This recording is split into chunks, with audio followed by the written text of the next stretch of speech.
Internet structure. It's a network of networks. Earlier we learned we have end systems at the edge of the internet. They're connected to the core through the access networks, which are part of these access ISPs. Now, some of these ISPs serve home users more. They're called the residential ISPs. Others serve companies and universities. They are more often being called institutions and ISPs. Well, either way, any two hosts in these ISPs wanting to send packets to each other, their access ISPs will need to be interconnected. As a result, we see a network of access networks. Over time, they grow pretty large and complex.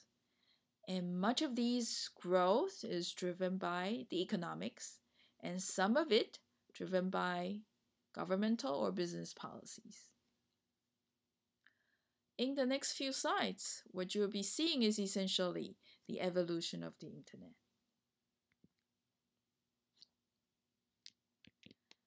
What I'm drawing here is a bunch of these access ISPs, or I call access nets here on this figure. Let me just omit drawing the end systems because there's just going to be too much of them and the picture gets too messy. So the first thing the internet engineers are thinking is this: how are we going to interconnect these guys? Well, one obvious way is, how about connecting them all? But as a result, you see there are n-square connections. And when the internet grows, adding one more access net, we'll need to add n extra links. So this is going to be a very expensive thing to maintain.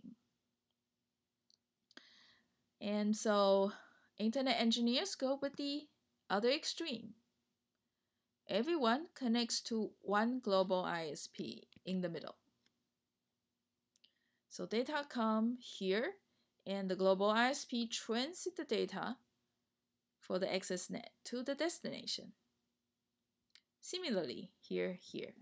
So in a way, the global ISP in the middle here is providing transit services to the access nets, which are the customers.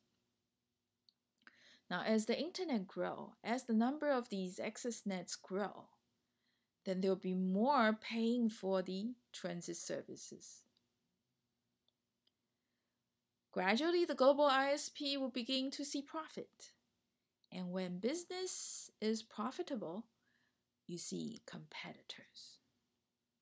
So now we have not just one global ISP, but multiple global ISPs. So A, B, C here are 3 global ISPs. They're competitors, but unfortunately they also need to collaborate. Because what? Just like the access nets needs to be interconnected so that they can serve the end systems, their customers. ISP A, B, C will also need to interconnect so that they serve their customers, the access nets. All right, so must interconnect. There are 2 ways for the global ISPs to interconnect. First is to establish peering links among each other.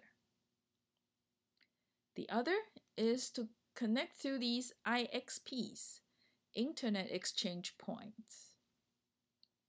Now these IXPs are special.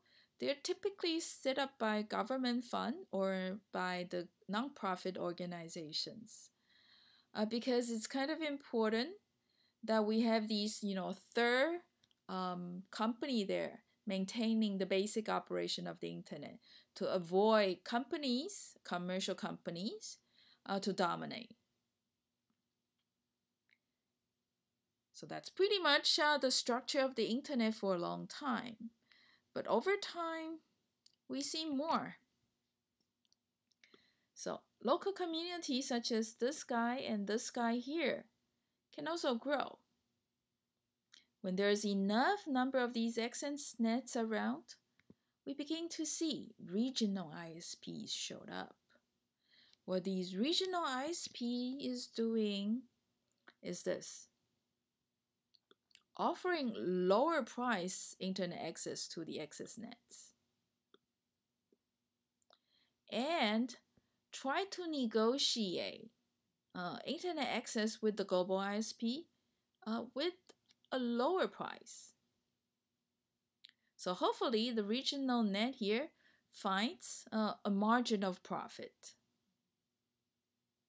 So profit here and saving money here. For global ISP, this might not be a bad thing at all because it only needs to deal with one customer, which is the regional ISP, instead of multiple of them. Okay, so less overhead.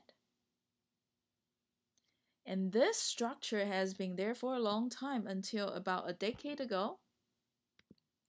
Content provider networks showed up. Let me talk about content provider network by example. So let me use Google here. It'll be easier for you to understand.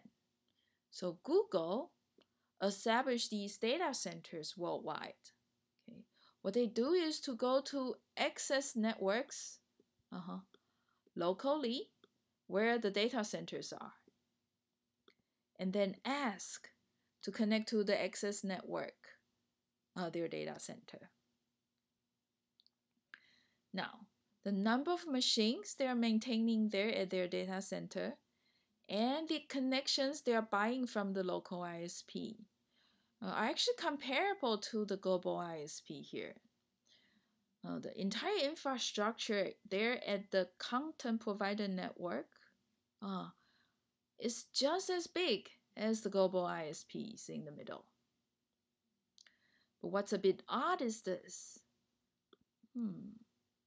The content provider networks, they're actually physically at the lower level of the hierarchy. As opposed to the global ISPs, they are at the center of the hierarchy. Scale comparable, but where they are in the hierarchy, very different. All right. In the next picture, let me try to draw the network slightly differently so that you see where they are in terms of how resourceful these provider networks are. You see here then, the most resourceful one at the top, the least resourceful one at the bottom. Okay. So at the center, we have Tier 1 ISP and content provider network. Tier 1 ISP interconnect to each other through peering link, and they also connect to the IXPs. Content provider network, somewhat different. They connect to the local access ISPs and IXP. All right. But keep in mind, this is not exactly absolute. Some Tier 1 ISPs might also have access ISPs connections. Google here, if this Tier 1 ISP offers a fair price, might also establish a connection. All right. Good. Now, the final slide is just to give you a rough idea what's inside a Tier 1 ISP. As I'm drawing here, it looks simple, but it's actually quite complicated.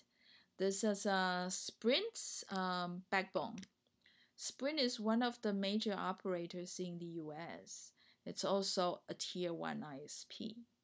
Each of these red dots is called a POP, point of presence. So the row there is pretty much like a data center in Google. It's a rack of machines. In this case, a rack of routers. Okay, so rack of these routers. They're interconnected between each other, and they are also offering connections to the customers. And some of them might be connected to other Tier 1 ISPs.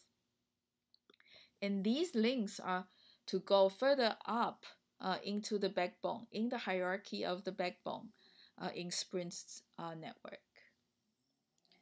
And this is Internet Structure, a network of networks.